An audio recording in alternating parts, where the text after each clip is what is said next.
Hello, hi everyone. Welcome back to Woo Can Cook. My name is Wesley, and this is a show where we are slowly cooking our way through all of the food from my childhood. Today we're diving back into our series dedicated to Korean classics with a shot at one of my absolute favorite noodle dishes, which is a Korean jajangmyeon. For those unfamiliar, jajangmyeon is a noodle dish done with a thick Korean udon noodle topped with a diced vegetable and pork-based sauce, and most iconically bound together using a Korean black bean paste or chunjang. Now, if this is sounding at all familiar to you, it is likely because not too long ago we also did a recipe for the Chinese version of this dish known as jajangmyeon. As you might guess, these two dishes have a lot in common, with probably the biggest difference simply lying in their cultural origins. This of course brings to light one of my favorite aspects of this dish, which is that it occurs in many different food cultures with slight variations, which I find fascinating. So, today we're going to be taking a look at what exactly sets the Korean version of jajangmyeon apart from other cultures, as well as what are its similarities, and of course, how does this inform our approach to Korean cooking in general. Okay, so let's get into it. It's like strawberries on a summer evening, and it sounds just like a song. I want more berries and that summer feeling.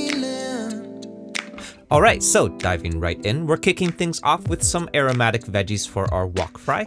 This is 4 cloves of crushed and minced garlic, followed by 1 inch or about 1 tablespoon of fine minced ginger, which we're setting aside for the initial fry with our pork later on. Next, moving on to our veggies, today I'm going with a pretty classic combination of sweet white onion and zucchini because I find that the combination of sturdy and delicate veggies work really well in sauces like this. A jajangmyeon is iconically served with diced vegetables in its sauce, so I'm giving these both a large dice and then setting them aside while we get to our garnishes next. First up is going to be about 4 to 6 ounces or about 2 inches or so of cucumber, which we're going to julienne for our garnish. Now, as always with julienned cucumber, its seeds are primarily made up of water, so we're going to want to cut these up into quarters first so that we may remove the seeds before julienning, otherwise you'll end up with some mushy seed water in your garnish later on. Finally, last up for our garnish is some pickled daikon, which I'm slicing up into coins for our final garnish later on as well.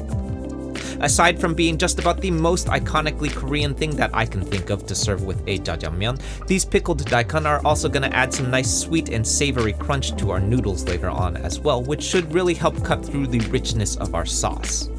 Also, if you're like me and have ever wondered what makes this stuff bright neon yellow, these things are pickled with turmeric. Daikon is naturally a white root veggie, sort of like a potato, so. Moving on to our pork next, today I'm going with 8 ounces or half a pound of medium diced pork belly, which is my strong preference for the extra fat that we'll be able to render out of this bad boy. I have also read that pork shoulder or pork butt would work as well, although I think that you're really going to miss out on the extra fat here though. In any case, this is also the first of 2 big deviations from what you would normally see in a Chinese jajangmyeon, which is most iconically served with ground pork, not diced pork. This might seem like a small variation, but I actually think it dramatically changes the dish because the Chinese jajangmyeon is more of a meat sauce, sort of like an Italian bolognese, whereas a Korean jajangmyeon is truly defined by the bits of diced veggie and pork in each bite.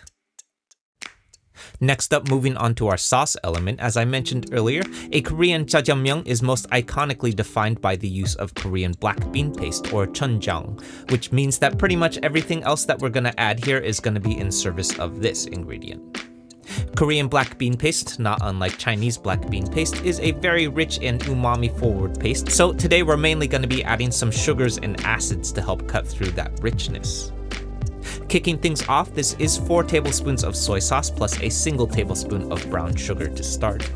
Then next are our acid elements to cut through some of that richness of our black bean paste. This is a single tablespoon each of rice vinegar and mirin going in. Then finally, last up as promised, is our 4 tablespoons or quarter cup of black bean paste going in, plus about a quarter cup of water to help us break all of this down into a smooth sauce. Finally, last up in a separate bowl, I'm combining 2 tablespoons of cornstarch with water for our cornstarch slurry later on, then we're heading over to the stove. Over on the stove, I have a pot of water at a rolling boil, then I'm adding 16 ounces or 1 pound of Korean fresh udon noodles in for a brief 2-minute cook, getting some constant agitation involved during the entire cook time. 2 minutes later, I'm pulling these off heat, straining, and then immediately blanching these in cold water here to halt the cooking process. Remember that anything that cooks in 2 minutes will absolutely overcook off heat if you're not careful. Back over on the stove, I've switched out my pot for our wok here, then I'm adding in my diced pork belly to a cold wok with about a 1/4 cup of water to help get things started. That extra water is going to help move our rendering process along at the very beginning while the wok is still completely empty.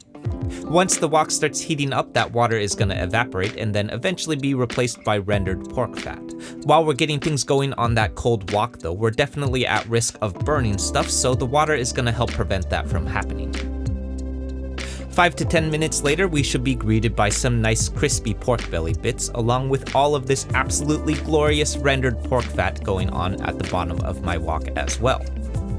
Then next, I'm turning my fire up to high heat and heating my wok up as hot as possible before moving all of my pork solids to one side so that we may add in our aromatics to fry in that pork fat. Here's my garlic and ginger going in for about 15 seconds until nice and fragrant. Then next up are my zucchini, which I'm giving about a 2 to 3 minute head start before adding in my onions, which are going to be a little bit more delicate and only really need a 1 to 2 minute flash cook on heat here. Rounding this out is my sauce base going in, which I'm tossing to combine before letting this simmer for about 5 minutes and adding additional water as needed. Finally, last up, I'm adding in my cornstarch slurry to thicken all of this sauce up, then we're removing this all from heat. Back over on the cutting board, we're serving our sauce over a healthy serving of udon noodles, followed by my cucumber and daikon garnish, and we're ready to eat. Okay, so those that have been following along with this series will know that I have a borderline obsession with jajangmyeon of really any culture. I grew up eating the Chinese jajangmyeon as a central part of my childhood, with this Korean version also filling a huge part of my college diet as well. Cal grads may remember Koryo Jajang serving up $8 bowls of this stuff for college kids on a budget. These noodles are rich with umami with a nice bright and acidic element from our vinegars to cut through and balance everything out nicely, resulting in a bright, sweet, and savory sauce base. Our pork belly is crispy and yet still tender from our wok cook, with some nice toothsome veggies to pair with it as well. As someone who grew up with the Chinese version of this dish, what has always stood out to me about the Korean jajangmyeon is that Korean black bean paste, while equally rich with umami as the Chinese version, has a slightly sweeter quality to it with a smoother paste-like texture, not unlike gochujang. The result is a much thicker and more velvety texture to our sauce, creating that distinctively thick and black texture which is absolutely iconic to this dish. Finally, the last bit that I'll mention is that there absolutely is also a Japanese version of jajangmyeon, which you better goddamn well believe I'm gonna make, so yeah, look forward to that soon too. Okay, so that's it everyone. I hope you enjoyed this and I hope you give this one a shot. For those who are new to the channel, this one is part of a larger series dedicated to classic Korean dishes, so definitely check out that series next if you haven't yet, because there's a lot of these. For the Bay Area locals, the Woo Can Cook pop-up is back at Novel Brewing in Oakland tonight, so come by and say hi if you can. More about that at woocancook.com/eats. As always, like, comment, subscribe, share, be nice interneters, and I'll see you soon. Bye.